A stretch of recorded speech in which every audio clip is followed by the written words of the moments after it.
नमस्कार दोस्तों, मैं हूं एडवोकेट एवं परिवार मित्र सतीश अवस्थी। आज फिर हाजिर हूं आपके सामने एक नया केस लेकर, जो कि माननीय उच्चतम न्यायालय द्वारा निर्णीत है और जो कि पारिवारिक विवादों से संबंधित है। आपके समक्ष लेकर आया हूं। दोस्तों, आज के इस केस में माननीय उच्चतम न्यायालय के न्यायाधीश honourable mister justice Duraiswamy Raju साहब और honourable mister justice DM Dharmadhikari साहब के द्वारा यह निर्णय दिया गया है और यह निर्णय 2003 में दिया गया है। दोस्तों, इस केस में यह विषय उठाया गया है कि क्या जब पति के द्वारा जवाब पेश कर दिया गया हो, उस जवाब में उसने अपनी पत्नी के खिलाफ चारित्रिक लांछन लगाए हों, जार कर्म से संबंधित आरोप लगाए हों, फिर उसके बाद में पति ने उस केस में संशोधन किए जाने के लिए प्रार्थना पत्र पेश कर ऐसे लगाए गए आरोपों को यदि वापस ले लिया जाता है, तो क्या ऐसे मामलों में उसके द्वारा ऐसे मानसिक क्रूरता कारित करने वाले आरोपों को वापस ले लिए जाने के बावजूद क्या वह मानसिक क्रूरता कारित किए जाने का दोषी माना जाएगा? इसमें ऐसे ही कुछ प्रश्नों के जवाब दिए गए हैं। दोस्तों, इस केस में दोनों पति पत्नी का विवाह 1973 में हुआ है। 10 साल के बाद 1983 में पत्नी ने क्रूरता के आधार पर धारा 13(1) के क्लॉज बने हिंदू मैरिज एक्ट 1955 के तहत एक विवाह विच्छेद याचिका पेश की जाती है और उसमें वह माननीय न्यायालय से निवेदन करती है कि उसके पति के द्वारा उसको मानसिक रूप से शोषित और प्रताड़ित किया गया है और अपनी विवाह विच्छेद याचिका में वह बहुत सारे ऐसे घटनाओं और उदाहरणों को प्रस्तुत करती है जिनकी वजह से वह मानसिक और शारीरिक रूप से शोषित हुई है और प्रताड़ित हुई है। यह केस 5 साल तक चलता रहता है, लेकिन पति के द्वारा इसमें कोई जवाब नहीं दिया जाता है और 5 साल के बाद 1988 में पति के द्वारा 2 केस लगाए जाते हैं। एक केस तो पति के द्वारा यह लगाया गया कि वह अपनी पत्नी को साथ रखना चाहता है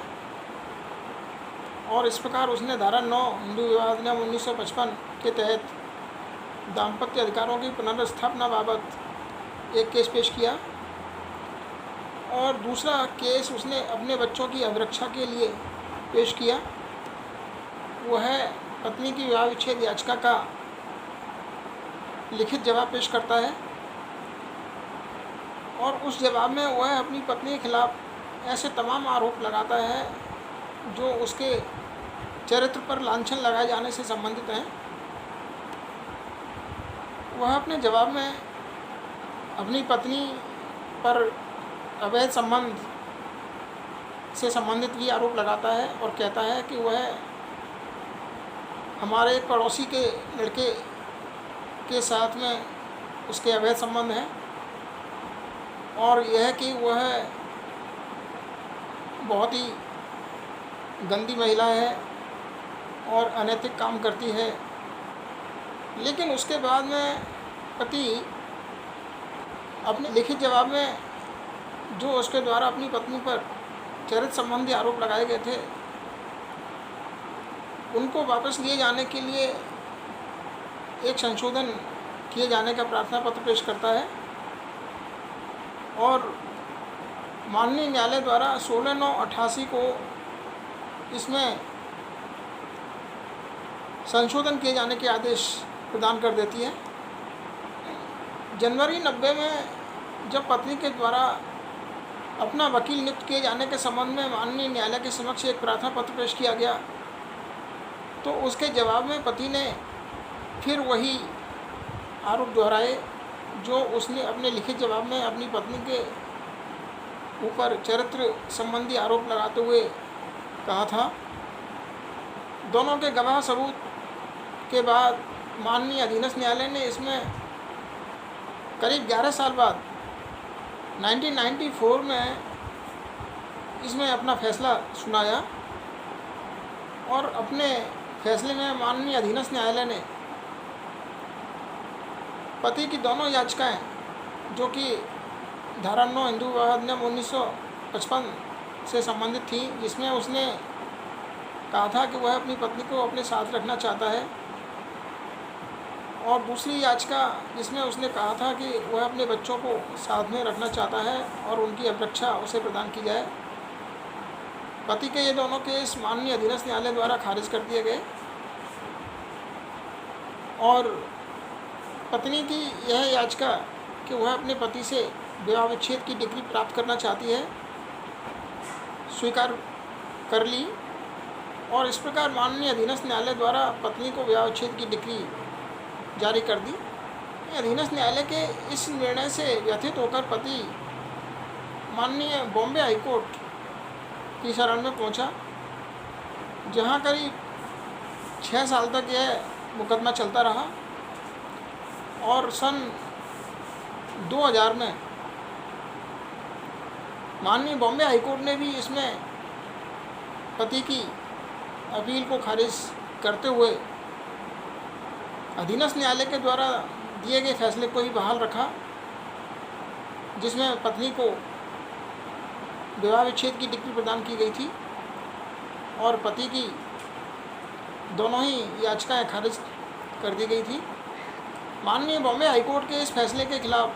पति माननीय उच्चतम न्यायालय की शरण में पहुंचा, और सन 2003 में इस मामले में बहस प्रारंभ हुई। माननीय उच्चतम न्यायालय के समक्ष पत्नी की ओर से ना तो वह स्वयं उपस्थित हुई, ना ही उसकी ओर से कोई वकील उपस्थित हुआ, लेकिन उसके द्वारा पति के द्वारा पेश की गई अपील का जवाब एक शपथ पत्र के रूप में उसने जरिए डाक जरूर भेजा था, जो माननीय उच्चतम न्यायालय द्वारा पत्नी का यह जवाब रिकॉर्ड में शामिल कर लिया गया। माननीय उच्चतम न्यायालय ने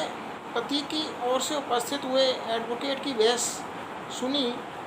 और उसमें पति के एडवोकेट ने अपनी दलीलें पेश की कि पति के द्वारा अपने जवाब में लगाए गए सभी आरोप, जो कि उसने अपनी पत्नी के चरित्र के संबंध में लगाए थे, वे सभी आरोप संशोधन प्रार्थना पत्र पर माननीय अधीनस्थ न्यायालय की अनुमति मिलने के उपरांत वापस ले लिए गए थे, और ऐसे आरोप वापस ले लिए जाने के बावजूद माननीय अधीनस्थ न्यायालय के द्वारा ऐसे सभी आरोपों को ध्यान में रखते हुए अपना फैसला दिया है। माननीय अधीनस्थ न्यायालय के द्वारा उनको वापस लिया हुआ नहीं मानते हुए अपना फैसला दिया है, जो कि विधि की नज़रों में गलत है। पति के एडवोकेट ने आगे बहस करते हुए कहा कि पत्नी की ओर से पेश की गई विवाह विच्छेद याचिका को खारिज किया जाना चाहिए था, और पति के द्वारा पेश की गई धारा 9 हिंदू विवाह अधिनियम 1955 की दाम्पत्य अधिकारों की पुनर्स्थापना संबंधी याचिका को स्वीकार किया जाना चाहिए था। यदि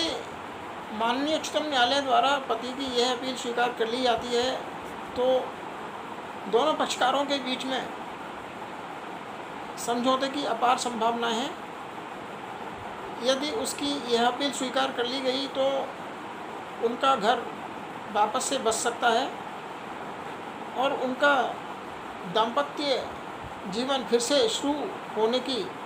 तमाम संभावनाएं हैं। माननीय उच्चतम न्यायालय ने कहा कि अब प्रश्न यह उठता है कि क्या पति के द्वारा अपने जवाब में अपनी पत्नी के खिलाफ जो चरित्र संबंधी आरोप लगाए थे, क्या पति के द्वारा लगाए गए ऐसे आरोप मानसिक क्रूरता कारित करते हैं। माननीय उच्चतम न्यायालय ने कहा कि कानूनी स्थिति यह है कि यदि किसी पुरुष के द्वारा अपनी पत्नी के खिलाफ उसके चरित्र पर कोई आरोप लगाए जाते हैं या विवाहेतर संबंध के आरोप लगाए जाते हैं, तो इस प्रकार के आरोप एक गंभीर आरोप माने जाते हैं, जो पत्नी के चरित्र, सम्मान, प्रतिष्ठा, हैसियत और यहाँ तक कि उसके स्वास्थ्य के लिए भी घातक व नुकसानदायक होते हैं। ऐसे आक्षेप जो पत्नी को बेवफा साबित किए जाने के प्रयास के तहत लगाए जाते हैं, वे आरोप एक भारतीय सुशिक्षित नारी के लिए अपमानजनक तथा क्रूरता कारित करने वाले होते हैं तथा पति के द्वारा लगाए गए ऐसे आरोपों के आधार पर पत्नी अपनी ओर से पेश की गई विवाह विच्छेद याचिका में सफलता प्राप्त करने की अधिकारी होती है। माननीय उच्चतम न्यायालय ने कहा कि इस केस में पति के द्वारा लगाए गए आरोप कानून के प्रावधान में जो शर्तें बताई गई हैं उनको पर्याप्त रूप से संतुष्ट करते हैं तथा माननीय उच्चतम न्यायालय ने कहा कि यह कोर्ट भी ऊपर की गई कानूनी व्याख्या को स्वीकार करती है,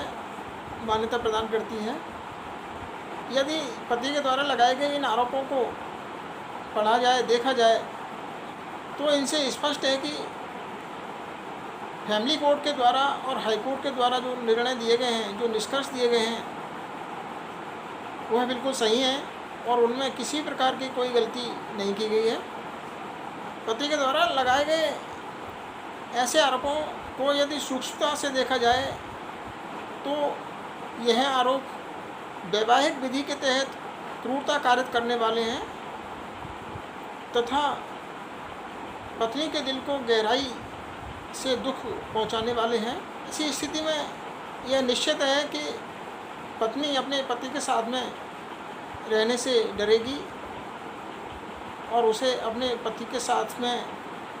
निवास करने में भय लगेगा। ऐसी स्थिति में दोनों का घर बसना बहुत ही असंभव है। माननीय उच्चतम न्यायालय ने कहा कि इस केस में पत्नी के द्वारा जो आरोप लगाए गए हैं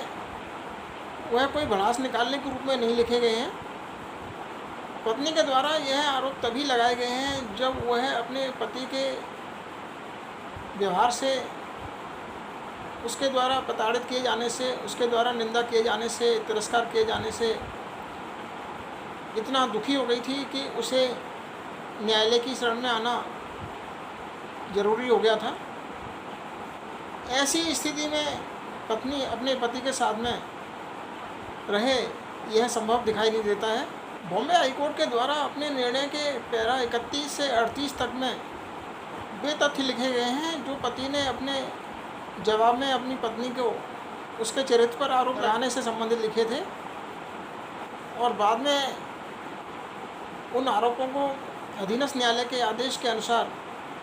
हटा दिया गया था। बॉम्बे हाईकोर्ट के निर्णय के अध्ययन किए जाने से स्पष्ट है कि बॉम्बे हाईकोर्ट ने यह फैसला देने से पहले गहन अध्ययन किया है और उसके बाद ही बॉम्बे हाईकोर्ट के द्वारा अपना यह फैसला दिया गया है। हम दोनों ही निचली अदालतों के द्वारा दिए गए फैसले से पूर्ण रूप से सहमत हैं। उसमें हमें किसी प्रकार की कोई त्रुटि दिखाई नहीं देती है। पति के एडवोकेट ने मुख्य दलील यह दी है कि जो पति के द्वारा अपने यह आरोप वापस ले लिए गए थे, उसके बावजूद भी माननीय अधीनस्थ न्यायालय के द्वारा पति के द्वारा पेश किए गए जवाब को इस प्रकार से पढ़ा गया है जैसे कि उसके द्वारा अपने यह आरोप वापस नहीं लिए गए हों। इस प्रकार अधीनस्थ न्यायालय ने अपना फैसला देते समय कानूनी भूल की है। माननीय उच्चतम न्यायालय ने कहा कि हम पति के एडवोकेट की इस दलील से सहमत नहीं हैं क्योंकि नीचे की दोनों ही अदालतों के द्वारा जो फैसला दिया गया है वह उनके द्वारा पूरे मामले का सूक्ष्म अवलोकन किए जाने और दोनों ही पक्षकारों को सुने जाने के उपरांत ही अपना यह फैसला दिया है। माननीय उच्चतम न्यायालय ने कहा कि पति के द्वारा अपने सभी आरोपों को वापस लिए जाने के बावजूद भी उसने पत्नी के इस प्रार्थना पत्र पर कि वह अपने वकील को नियुक्त किए जाने के लिए माननीय न्यायालय से अनुमति चाहती है, पति ने फिर से वही आरोप दोहराए जो उसके द्वारा वापस लिए जा चुके थे। ऐसी स्थिति में पति ने वापस वही आरोप लिखकर माननीय अधीनस्थ न्यायालय के 16/9/88 के आदेश को महत्व खुद ही नहीं दिया है। जब पति के द्वारा अन्य अधीनस्थ न्यायालय के आदेश को खुद ही महत्व नहीं दिया गया हो, पति के द्वारा इसके आनुषंगिक प्रभाव को ध्यान में नहीं रखा गया हो, तो ऐसी स्थिति में माननीय अधीनस्थ न्यायालय के द्वारा जो निर्णय दिया गया है वह ठोस आधारों पर दिया गया है और इस प्रकार अधीनस्थ न्यायालय द्वारा जो कारण दिए गए हैं वह स्वीकार किए जाने योग्य हैं और हम अधीनस्थ न्यायालय के निर्णय के खिलाफ जाने में असमर्थ हैं। माननीय बॉम्बे हाईकोर्ट के द्वारा भी यही कहा गया है कि जब पति के द्वारा लगाए गए आरोपों के संबंध में उसके द्वारा माफ़ी मांग ली गई थी, उसके बावजूद भी उसके द्वारा फिर से पत्नी के प्रार्थना पत्र के जवाब में 17 जनवरी 1990 को उसने फिर से उन्हीं आरोपों को दोहराया है। माननीय उच्चतम न्यायालय ने कहा कि हमारे विचार में यदि पति के द्वारा अपने सभी आरोप माफ़ी मांगते हुए वापस ले भी लिए गए हों तो भी उसे माफ़ नहीं किया जा सकता है और इस आधार पर पति को दोष मुक्त नहीं किया जा सकता। माननीय उच्चतम न्यायालय ने कहा कि धारा 13(1) के क्लॉज 1 हिंदू मैरिज एक्ट 1955 में क्रूरता संबंधी प्रावधान को संतुष्ट करने के लिए यह आवश्यक नहीं है कि ऐसी क्रूरता किसी निश्चित अवधि में किए जाने आवश्यक हो या विधिक रूप से कोई अवधि निर्धारित की गई हो। हमारे विचार में मानसिक क्रूरता घटनाओं की संख्या या उसके अनवरत जारी रहने के ऊपर निर्भर नहीं करती, बल्कि ऐसी क्रूरता एक तीव्रता के साथ में की गई हो। भले ही क्रूरता संबंधी ऐसा कृत्य सिर्फ एक बार ही किया गया हो, क्रूरता ऐसी होनी चाहिए जिसका वैवाहिक जीवन पर और विवाह के पक्षकारों के दिमाग पर विपरीत प्रभाव पड़ा हो, हानिकारक प्रभाव पड़ा हो। यदि विवाह के पक्षकारों के द्वारा किया गया कोई व्यंग्य, कोई शिकायत, कोई हास परिहास आदि ऐसी घटनाएं यदि क्रूरता के रूप में साबित किए जाने का प्रयास किया जा रहा हो तो न्यायालयों का यह कर्तव्य है कि वह यह देखें कि विवाह के पक्षकारों का ऐसे विवाह को बनाए रखना अब संभव नहीं हो पा रहा है और इसके अलावा यह देखना चाहिए कि क्या साधारणतया इस निष्कर्ष पर पहुंचा जा सकता है कि अब दोनों ही पक्षकारों का इस विवाह को बनाए रखना अब संभव नहीं रहा है और अब इस घर में रहना संभव नहीं रहा है। माननीय उच्चतम न्यायालय ने कहा कि इसी विवाह के पक्षकार के द्वारा कोई ऐसी कड़वी बात कहना और वह भी लिखित में देना विवाह के पक्षकार के इस कृत्य को नज़रअंदाज नहीं किया जा सकता और ना ही ऐसा कृत्य माफ़ किए जाने योग्य है। इस केस में सभी घटनाएं क्रूरता कारित करने वाली हैं तथा यह तथ्य स्वीकृत तथ्य है कि पति के द्वारा लगाए गए आरोप वापस लिए जाने के बाद पति के द्वारा फिर से वही आरोप लगाए गए हैं माननीय उच्चतम न्यायालय ने कहा कि इस केस में पति के द्वारा जो क्रूरता कारित की गई है वह क्रूरता इरादतन कारित की गई है तथा उसने अपने इस कृत्य को बड़ी निपुणता के साथ कोर्ट में भी लिख कर दिया है। माननीय उच्चतम न्यायालय ने कहा कि पति के द्वारा लिखित में दिए गए ऐसे आरोप जो कि मानसिक क्रूरता कारित करते हैं, ऐसे आरोप यदि पति के द्वारा वापस ले भी लिए गए हों तो भी माफ़ किए जाने योग्य नहीं है। ऐसे आरोप यदि वापस ले भी लिए गए हों तो भी इन्हें वापस नहीं लिया जा सकता। ऐसे आरोप अमिट हो जाते हैं और इनमें किसी प्रकार से संशोधन नहीं किया जा सकता। पति के एडवोकेट ने फिर से वही दलील देते हुए कहा कि यदि पति की अपील को स्वीकार कर लिया जाता है और पत्नी की विवाह विच्छेद याचिका को खारिज कर दिया जाता है तो इसमें दोनों के बीच समझौते होने की तमाम संभावनाएं हैं और उनका घर फिर से बसने की उम्मीद है। लेकिन माननीय उच्चतम न्यायालय ने पति के एडवोकेट की इस दलील को खारिज करते हुए कहा कि हमें नहीं लगता कि दोनों के बीच में समझौते की कोई संभावनाएं हो सकती हैं, क्योंकि हालांकि इस केस में पत्नी हाजिर नहीं हुई है और ना ही उसकी ओर से कोई एडवोकेट हाजिर हुआ है, लेकिन उसके द्वारा इस अपील का जिस तरह से जवाब दिया गया है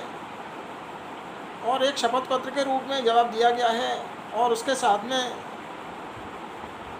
तमाम दस्तावेजात